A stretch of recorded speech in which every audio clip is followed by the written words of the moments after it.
근데 이제 이렇게 얘기하시면 또 적폐라고 또 하실 분들 중에 그거 봐라 간물주 가만히 있다가 월세 따박따박 들어오고 얼마나 좋냐 그렇게 생각할지 모르겠지만 거기에 못할 엄청나게 노력이 많이 베이스가 깔려야 된다는 것을 아마 하신 분들 다 하실 거야 아마. 어떤 시행착오나 어려움이 있어요? 그 경찰서에 한번 간 적이 있어요. 갑자기 생각났는데 이런 분들이 있어요. 젊으신 분들 중에 범죄에 연루되신 분들이 있어요. 한 번씩. 저는 몰랐죠 처음에는. 모르는 번호로 전화 와요. 아니면 053 어디 받으면 어디 경찰서래요. 처음에 저는 보이스피싱인 줄 알았거든요. 보통은? 네. 처음에 끊었어요. 경찰서라 해서. 뭐야 이러고. 그래서 끊었는데 문자로 오는 거예요. 또 어디 경찰서 누구누구 뭐 경사 아닌가 해서 전화를 들어봤더니만 보이스피싱 아니고 거기에 원룸 주인분 맞으시냐 해서 예 저희 어머니가 주인이시다 하면 거기에 몇 호에 이분 사시는 거 맞냐 확인 좀 해줄 수 있냐 해가지고 예 맞는 것 같아요 하면 그분이 차량 도난, 이거 얘기될지 모르겠지만 차량 도난 사고로 지금 고소고발이 들어왔다. 그래가지고 차를 훔쳐간 가해자로 누가 이제 신고를 했나 봐요. 피의자지. 네, 피의자 고발이 됐으니까 아마 피의자겠죠, 그분이. 그분 연락처를 알 수 없냐? 연락처를 바꿨겠죠. 그 사이에. 그래서 제가 아는 연락처는 이겁니다. 드리면 연락이 안 된다 하는 거죠. 바뀌었거나. 한번 집에 있는지 알 수 없냐? 근데 봤더니만 아까 말씀드린 그 야반 도주 했다는 그 친구 밤에 몰래 그 친구였거든. 한 장소에서 오래 못 있는 사람인 것 같아요. 이 사람이 왔다 갔다 여기서도 사기치고 이제 저기서도 사기치고 하다 보니까 전국적으로 막 수배가 막 내려진 상황인데 저는 모르고 처음에 받았고 그렇게 해서 조금 곤란했던 상황도 많죠. 그런 게 한 두세 건 있었어요. 경찰에서 연락이 와서 이런 적도 있었고 부동산에서 한 번씩 그런 분들 있죠. 이것도 사기라고 해야 될지 모르겠는데 그러니까 처음에 매수했을 때 얘기거든요. 처음에 그런 얘기 많이 들어보셨을 건데 이 부동산하고 지으신 분이라든지 또는 매도자라 그러죠. 주인분 네. 하고 둘이 이제 아시는 분인 것 같아요. 그래서 팔려 할 때 제가 이제 이 어머니 샀을 때 이 원룸 말고 지금 현재 제가 매장 운영하고 있는 그 다가구 그 전에 제가 살려고 돌아다녔을 때 어떤 부동산에서 이 건물 추천해서 가서 봤는데 너무 높았던 거죠. 그 매매가가 제가 생각할 때보다 너무 높았는데 그런 얘기 많이 하시잖아요. 신축 사지 말라고 하는 이유가 가장 임차인이라 그러나요? 임차인을 계약을 가짜로 넣는 거죠. 그렇죠. 근데 시세보다 엄청나게 높여놔요. 500에 뭐 30이라고 치면 550만 원. 그럼 월세가 높아지기 때문에 수익률이 올라가는 거죠. 그러면서 매매가가 올라가고 맞아요. 이거 하면 수익률 이만큼 된다. 이거 해라라고 했을 때 저는 그 전에 알고 있었잖아요. 왜냐하면 어머니 투자로 그 원룸으로 어느 정도 운영도 해봤기 때문에 이거 준신축인데 사장님 이거 월세 550만 원 어떻게 받냐 이 위치인데 너도 하고 있다 딴 데서 지금 할 때 흠칫 놀라는 거죠. 그분이 딴 데서 하고 있는지 몰랐겠죠. 제가 눈탱이 치려고 그랬는데 네, 잘 모르시는 분들이 받다가 이렇게 당하시는 분들이 있거든요. 제가 봐도. 그래서 신축이라 준신축 하실 때 너무 고평가돼 있는 월세가 너무 높게 돼 있는 것을 피하셔야 된다는 이유가 여기 있거든요. 그래서 그 두 분이 협작해가지고 팔고 수수료는 엄청나게 많이 받고 원래 기준 수수료가 아니고 작업이네요. 작업이죠. 네, 그게 아까 기획부동산 똑같은 거예요. 기획하는 거죠. 어떤 호구 인분을 물어가지고 타겟팅해서 집장사 하는 거예요. 집장사. 그렇죠. 여기 사시면 사장님 나중에 은퇴하시고 계속적으로 월세 이만큼 나옵니다 하는데 1년 지나고 나서 아니면 6개월 있다가도 빠지는 분이 있거든요. 가장 임차인으로. 나 중간에 나가겠다 해서 그럼 시세대로 내가 550 받을 수 있냐? 못 받거든요. 그렇죠. 시세가 있는데 비싼데 어떻게 들어옵니까? 550이면 그 돈 주고는 오피스텔이나 아니면 소형 아파트 월세로 들어가지 원룸에 그 가격으로 아무리 신축이 좋아봤자 안 들어오거든요. 그래서 여기서 아차 싶어가지고 수익률 계속 떨어지고 공실 상태에서 놔두고 또 550 받다가 낮춰받으려면 또 못 받아요. 이 또 처음에 운영하신 분들은. 그래서 계속적으로 힘들어지는 과정 속에서 아마 어떤 원룸 투자하셨던 분들 중에서 상당히 부정적으로 얘기하시는 분들은 아마 그런 분들 해봤는데 안 되더라. 수익률도 처음에 예상 수익률보다 안 나오고 공실도 많고 관리해보니까 이것 아니더라고 하시는 분들 중에 그런 분들이 많은 거죠. 관리의 관점에서도 뭐 이런 수리나 네. 노후화나 뭐 네. 이런 거는 좀 감당이 안 된다 이런 사람들도 있거든요. 그게 현실적으로 많은 것 같아요. 특히 여성분들이 저에게 연락을 많이 주시는 분들 중에서 네.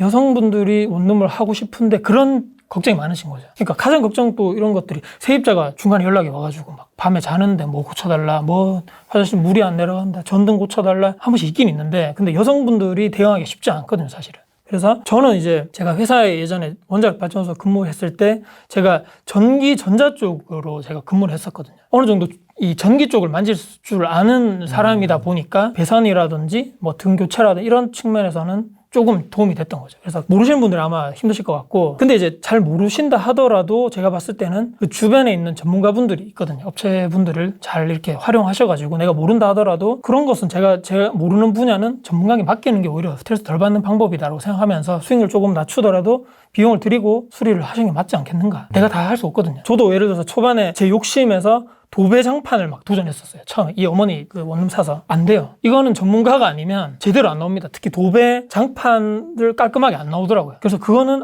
이건 아니구나. 겨우 뭐 10만 원, 20만 원 아낄래 하다가 고생은 고생대로 하고 이쁘게 안 나오고 결과물도 안 네, 나오고. 안 나오고 해서 이건 전문가에 맡겨야 된다. 이게 딱딱 확실하게 구분해서 내 영역이면 내 영역, 그리고 시간과 비용을 들일 부분은 전문가에게 맡기고 이렇게 생각하셔야 될 것 같아요. 다 할 수 없으니까. 우리가 월세와 이자, 고정 비용 이런 것들을 좀 고민을 많이 하잖아요. 수익률에 대한 고민을 하기 네네네. 때문에 은근히 나가는 고정 비용이나 정기적으로 나가는 비용 같은 게 있을까요? 아마 원룸 작업하신 분 다 아실 건데 원룸에 한 그 소유자가 한 명이잖아요. 이 다세대 빌라가 아니다 보니까 전체적으로 하다 보니까 거기에 각 세입자들이 사용하는 이 수도세라 그러죠. 물세. 물세는 이제 주인이 공용으로, 왜냐하면 하나의 그 수도 배관 계량기로 나오기 때문에 주인이 내야 되고, 요즘에는 이제 다 서비스로 들어가 있는 게 유선 방송하고 인터넷이 와이파이 다 깔려 있기 때문에 그런 인터넷 비용 관련돼서 유선 방송 비용도 주인이 다 내야 되고, 그다음에 내가 타 지역에 있어가지고 청소라든지 관리하기 좀 힘들다고 하시면 청소업체에 보통 맡기거든요.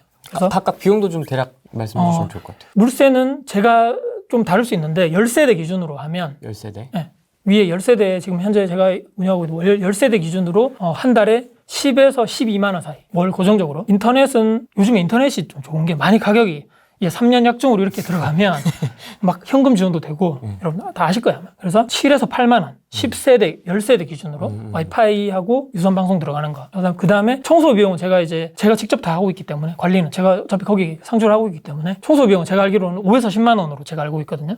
근데 이제 이분들이 와서 매일 청소하는 것이 아니고 일주일에 2번 정도 오는 걸로 제가 알고 있어요. 계단 청소하고 주변에 청소하고 이렇게 해주시는 거. 그 다음에 또 추가적으로 제가 알기로는 비용은 제가 잘 모르겠지만 공실 같은 거 부동산에 내고 와가지고 청소 좀 해드리고 이런 전체적인 것도 부동산에서 일임을 하는 부동산이 있거든요. 전문적으로. 근데 그런 것은 타 지역에 있어가지고 내가 잘 못 가겠다 하시는 분들은 비용을 또 어느 정도 내야 되겠죠. 맡겨서 하는 거? 네네네. 대행이라 그러죠. 그런 비용은 아마 비용이 좀 높은 걸로 알고 있는데, 뭐 굳이 왔다 갔다 하지, 뭐 시간과 비용을 그쪽에 투입하기가 좀 어려우신 분들은 그렇게 하신 분도 있더라. 또 서울에 직장 다니시고 지방에 원룸 투자하시면 뭐 그렇게 하신 분도 있더라고요. 그래서 그 비용은 제가 정확하게 모르겠어요. 수리 같은 거는 한 번씩 이제 세입자들이 중간에 뭘 교체해달라는 것은 어떤 게 맞냐면 거의 없는데, 등 같은 거 나가면 형광등 같은 경우는 사실은 소모품이기 때문에 본인들이 직접 대부분 해야 되고, 안전기가 나가는 경우가 있죠. 아예 전등을 새로 해도 안 되는 경우는 제가 새로 LED로 바꿔드리거나 하고, 한번 나갔을 때 집 상태를 보고 이 내부에서 담배 피지 말라고 말씀드리는데도 이제 안에서 이제 흡연을 하시는 분들은 색깔이, 냄새가 여기에 배이더라고요. 베이죠. 베이죠. 벽지에 네. 베여요. 벽지에 다 베이거든요. 근데 그분은 모르시는데 담배 안 피시는 저 같은 사람은 딱 들어가면 알죠. 담배 냄새 나거든요. 그래서 요럴 때는 이제 다시 도배를 해드리고, 그런 비용이 소소하게 좀 들어가고, 안에 들어있는 옵션들 중에서 에어컨, 특히 여름이제 에어컨이 안 시원하다거나 고장 났을 때는 그때 비용이 좀 들어가겠죠. 그 다음에 뭐 냉장고가 고장이 났거나 세탁기 고장 나면 그때 한 번씩 그런 비용도 소소하게 들어가요. 소소한 게 너무 많은데? 소소하게 많은데, 근데 그 사람들은 저에게 1년에 한 번 연락하지만 10세대라면 그 저희 이제 어머니가 운영하시는 건 15세대거든요. 그분들이 연락 한 번씩만 와도 한 달에 한 번이죠. 처음에 중요하죠. 처음에 공실 나고 이제 딱 그 사람들 받기 전에 그때 최대한 저는 다 해놓죠. 상태를 세탁기도 돌려보고 에어컨도 상태 해보고, 도락이 뭐 우스갯소리인데 도락 비번을 잊어먹으시는 분이 있어요. 한 번씩 술을 그럴 수 있죠. 맨정신에서 한 번씩 까먹잖아요. 근데 밤에 한 번씩 연락 와서 몇 주 전에도 연락 왔었거든. 비번이 안 맞다는 거죠. 근데 목소리가 한 잔 걸치셨어요. 이미. 눌러도 몇 번 누르면 도락이 이제 클로즈 되면서 한 5분 있다가 잠기죠. 잠기거든요. 이거 어떻게 해야 되냐. 그 세입자분 비번을 제가 어떻게 아냐. 그래서 마스터키 없냐? 마스터키 없습니다, 저는. 그럼 어떻게 하냐? 밤에 12시 넘어서 전화 왔는데 좀 기억을 해보세요, 한번. 제가 도와드릴 수 있는 방법이 없습니다, 이거는. 그래서 지금 본인이 술을 이렇게 먹었는데 이거 와서 주인이 해줘야 되는 거 아니냐 하는데 좀 생각 좀 해보세요. 해서 이렇게 몇 번 본인이 해서 들어가신 분도 있고, 도락 같은 거는 제가 처음에 새 놓을 때 건전지를 교체를 하거든요. 그러니까 도락을 건전지 교체 안 하신 분들이 많아요. 중간에 도락 교체 전에 소리 나거든요. 알람으로. 그거 안 해서 자동으로 잠겨버려가지고 이게 활성화 안 되면 요즘에 그런 거 있잖아요. 그 건전지 8V짜리 이렇게 하는 거 있거든요. 9V인가 뭐 이렇게 내가지고. 그걸 또 모르시는 분들이 많거든요. 모를 수 있지. 또 전화 드리고 상세히 설명해드리죠. 편의점 가셔가지고 그 건전지 여기 충전하셔서 하시면 된다. 그때 빨리 누르시고 들어가셔서 건전지 교체하시면 된다. 이런 에피소드도 있는데, 그렇기 때문에 초반에 웬만해서는 이제 다 갈아드려요. 건전지도 새 걸로 공실 됐을 때, 에어컨 그 리모컨도 새 걸로 건전지 교체해드리고, 옵션도 다 돌려봐요. 세탁기, 냉장고, 에어컨 다 돌려보고 이상이 없으면 그대로 가고 조금이라도 이상하다. 교체를 바로 해버리죠. 중간에 하면 또 저도 바쁜 일이 있을 수도 있는 거고. 근데 소소하게 많은데 중요한 건 뭐냐면 따박따박 들어오는 건 없다는 거죠. 월세가. 이 남의 돈 벌기가 쉽지 않다고. 이것 때문에 어떤 분들은 하지 마라 하시는 분도 있을 거예요 아마. 제가 말씀드린 것은 무조건 100% 진리라고 말씀드린 것이 아니고 사람의 성향에 따라 가지고 투자하는 방법도 다르고 재테크 방식이 다른데 그렇죠. 저는 이 정도는 각오를 해야 된다. 원룸 투자하려면 가만히 뭐 월세가 따박따박 뭐 내가 여행 가 있어도 들어오고 다 좋죠. 그러면 좋은데 어느 정도 연락 오겠구나. 저 사람이 살다가 한 번은 연락 오겠지. 이런 마인드로 시작하시면 스트레스 좀 덜 받지 않겠는가. 수익률은 어떻게 좀 기준을 잡고 들어가세요? 매가나 이런 거 계산하실 때. 네, 일단 원룸 쪽에는 100% 이거는 정답이 아닙니다. 제 기준에서 이렇게 저는 참 생각하지 않은데 원룸 다가구 건물이 예를 들어서 그냥 10억의 건물이 있다고 매매가가 10억이라고 치면 5대 3대 2 정도로 들어가면 좋아요. 그러니까 5가 내 순재 실제 투자금 시드머니 있어야 된다는 거죠. 그래서 5억, 대출이 3억, 그 다음에 월세, 전세 합쳐서 보증금이 한 2억 정도 있으면 안정적이고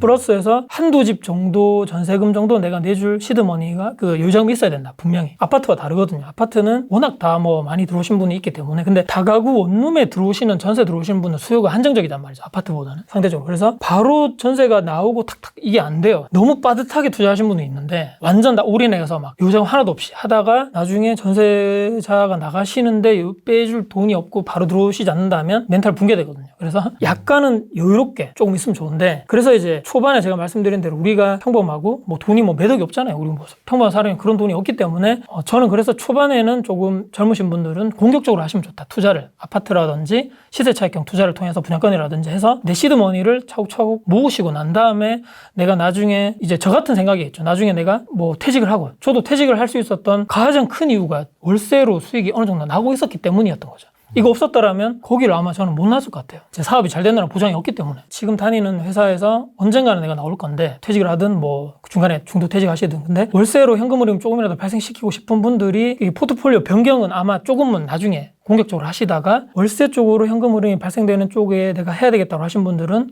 어느 정도 시드머니를 모아야 되는데 그 시드머니는 좀 공격적으로 하시면 좋겠다. 그렇게 순서적으로 가셔가지고 내 시드머니를 이제 한 5 정도 내 매매가에 5 정도 나온다면 그때부터 공부를 하시고 투자하셔도 늦지 않다는 거죠. 어느 정도 운영도 해보시고 저는 바로 나오시는 거는 좀 그러니까 맞고 싶거든요. 그래서 어느 정도 투자를 통해서 내 현금 흐름도 발생돼 있고 혹시나 저처럼 자영업하실 분들이 있다면 좀 공부를 하시고 준비를 어느 정도 하시고 나옴이 맞다. 나와가지고 뭐 되겠지. 내가 저 집 예를 들어서 뭐 장사로 따지면 저 집보다는 내가 더 맛있게 할 수 있어. 저 집보다는 내가 뭐 잘 할 수 있을 것 같은데 라고 했다가 안 되거든요. 이 백종 골목 식당에 보시면 아시겠지만 이게 만만치 않습니다. 이게 특히 자영업이라는 그런 통계 자료도 있더라고요. 3년 안에 뭐 폐업을 뭐 7, 80% 한다. 5년 안에는 뭐 더 한다. 이게 쉽지 않기 때문에 어느 정도 내가 현금 흐름을 발생시키고 나서 나와야 되는데 말씀드린 대로 한 5대 3대 2 정도에 내가 투자할 그 정도 시드머니가 모아지면 그때 아마 공부하셔가지고 하시면 좋을 것 같고 그럼 보통 그 정도 구조를 짜면 5대 3대 2로 짜면 수익률이 대략 어느 정도? 저는 보수적으로 다 관리비 빠지고 이것저것 다 빠지고 5에서 10%만 가도 저는 다행이다. 요즘에 특히 더더욱더 저금리 시대고 요즘에 뭐 원룸 쪽에 경쟁도 많고 하다 보니까 은행 이자 2-3배 정도만 돼도 저는 감사할 일이라고 생각하고 근데 이렇게 말씀하시는 분이 있거든요. 투자하시는 분들 중에 요즘에 저도 질문을 많이 받는 게 원룸을 사고 싶은데 이거 나중에 가격 떨어지면 어떡할까요? 또는 이 원룸 사면 가격이 좀 이 정도 올라가면 좋은데 혹시나 많이 안 올라가면 걱정이신 분들이죠. 그래서 저는 그렇게 굉장히 말씀드리죠. 원룸 다가구는 시세 차익형 아닙니다. 투자가. 2마리 토끼 다 잡으려 하지 마시고 월세 수익률이 꾸준하게 안정적이라면 추후에 공시가격이라든지 시세가 상승되는 것도 덤으로 가져가셔야 됩니다. 둘 다 완전하게 다른 측면이거든요. 물론 이것도 되고 이것도 되면 좋은데 일단은 주안점은 월세 수익률이다. 그래서 5% 이상만 돼도 평타다. 근데 10%까지 되면 너무 좋다. 거기에 이제 기반이 돼야 되는 것이 아까 말씀드린 대로 어느 정도 내가 조금 이제 관리할 수 있는 근면 성실함이라 그래야 되나요? 너무 교과서적인 얘기지만 그게 좀 돼야 될 것 같고 위치적인 측면에서도 좀 잠깐 말씀드리면 입지. 네, 원룸은 그렇거든요. 다가구를 제가 해보니까 너무 메인 대도로 쪽은 피하는 게 좋다. 왜요? 앞에 여기가 우리가 장사라든지 밑에서 뭐 카페라든지 이렇게 하실 분들은 메인 도로로 가는 게 좋을 것 같고 이 원룸은 사실은 주거용 건물이기 때문에 대도로에서 한 블록 안에 들어오는 것이 좋더라고요. 뒤쪽. 네, 한 블록만 너무 뒤로 가면 안 좋고 대도로라고 치면 대구에서는 역이 있다거나 지하철이 있다거나 교통이 버스가 노선이 많다거나 그러니까 여기 사시는 분들이 그 1인 가구가 상당히 대부분이 그죠. 그래서 젊으신 분들은 차가 있으신 분도 있지만 없으신 분도 많거든요. 그래서 네, 대중교통 타서 이제 직장으로 이동하시는 분들이기 때문에 너무 멀면 또는 외지이다거나 버스 노선이 별로 없는 쪽은 피하심이 좋고 메인 도로에서 한쪽만 한 걸어서 멀어도 한 10분 역세권에서 그 정도 위치가 상당히 좋고 상업지역이라고 말씀드리죠. 보통 이 메인 쪽이 보통 상업지니까 여기는 사실은 너무 높아요, 가격이. 그래서 힘들고 안쪽 약간 들어오자. 특히 낮에 많이 가보시는데 밤에도 가봐야 된다. 특히 여성분들 오실 때 특히 많이 보시는 게 여기 들어올 때 너무 어둡다, 깜깜하다 해서 계약 안 하신 분도 있거든요. 있어요. 네, 특히 여성분들은 혼자 사시는 분들. 그래서 너무 안쪽, 그래서 입지가 중요하다는 말씀이고 신축은 좀 피해야 됩니다. 신축. 아까 말씀드린 그런 장난치신 분도 많기 때문에 5년 좀 넘어가시는 준신축을 구입하는 게 가장 좋다. 5에서 10년 사이. 월세가 거품이 다 빠진 상황이기 때문에. 근데 이렇게 말씀드리면 또 그 뭐 원룸 그 5에서 10년 낡았고 뭐 그 사람들이 힘들어서 팔려고 나오는 거 아니, 장사하려고 나오는 거 아니에요. 대팔려고. 근데 저도 지금 아시는 분들이라든지 공인중개사 전문으로 하신 분들 얘기 들어보면 급매로 파신 분들이 분명히 있거든요. 아파트도 마찬가지고. 사업이 지금 뭔가 문제가 있어서 자금 조달을 해야 되는데 지금 자금을 융통해야 되는데 이거밖에 없으신 분들이 정말 좋은 위치에 가격이 잘 나왔는데 내가 돈이 없으면 사고 싶은 위치도 있거든요. 그 가격에. 근데 한 번씩 나와요. 자주 나오는 게 아니고. 근데 이런 것을 계속적으로 내가 그 원룸 사장님하고 얼굴도 익히시고 계속적으로 내가 가면서 좋은 거 나오면 연락 달라. 그게 이제 관계죠. 관계를 계속적으로 터놓는다면 한개 걸리거든요. 분명히. 저도 이제 그전에도 한 6개월 이상 봤어요. 이 원룸도 제 부모님 원룸도 그렇고 저 원룸도 할 때도 최소 6개월을 돌아다녔다는 거죠. 이것도 보고 저것도 보고 다 봤는데 하나는 걸리더라. 내가 생각하는 거 아까 말씀드린 5대 3대 2에 거기도 걸리고 위치도 걸리고 가격도 저렴하게 급매로 나오고 지금 현재 장사하고 있는 건물을 샀을 때도 그 사업하시는 분인데 자금을 빨리 융통해야 돼서 너무 급매로 제가 생각할 때도 상당히 싸게 나왔거든요. 그 위치에. 빨리 정리하고. 네. 저는 그거를 그 부동산에서 계속 얘기했던 거죠. 좋은 거 급매로 나오면 연락해 주세요. 저 바로 저는 쏠 준비돼 있다. 계약금. 그래서 이 사람은 진짜 투자할 사람이구나라고 인식을 줬죠. 계속 그 사람한테. 바로 연락을 줘서 바로 그날 계약금 보내고 다 해도 수성구 그래도 대구의 수성구가 메인인데 여기도 가깝고 이 정도 가격 괜찮네 해서 바로 거기를 계약금을 쌌던 그런 거. 근데 이제 요즘에 좀 조심하셔야 될 부분이 원룸의 외관이 너무 좋아요. 신축이. 멋있잖아요. 너무 삐까뻔쩍하거든요. 그러니까 사랑에 빠지신 분들이 있어요. 겉면만 보고. 이때 제가 팁을 드리면 금사빠라 그러잖아요. 마스크 지금 우리 쓰고 다니잖아요. 마스크 쓰시는 게 팁입니다. 마스크에 너무 좋아도 이제 표정이 부동산에 같이 가더라도 표정이 이렇게 딱 안 보이잖아요. 좋아도. 근데 이제 너무 좋으신 분은 표정이 다 드러나요. 이게 막 당장 막 사야 될 것처럼 막 웃음이 귀에 걸리신 분이 있거든요. 이걸 가려주시는 게 바로 마스크다. 마스크를 좋아도 표시내도 되거든요. 안 보이니까. 그래서 마스크 쓰고 가셔라. 많이 보셔야 된다는 얘기입니다. 중요하게 말씀드리면. 원룸 하기 전에 많이 돌아보시고 주변에 내가 정말 살려는 의지가 있다고 부동산에 계속적으로 연락 주시고 급매 나오면 나 바로 하겠다. 이런 확고함을 알려주신다면 저 사람들 중에서 분명히 연락이 오거든요. 그렇게 투자하셔도 늦지 않다는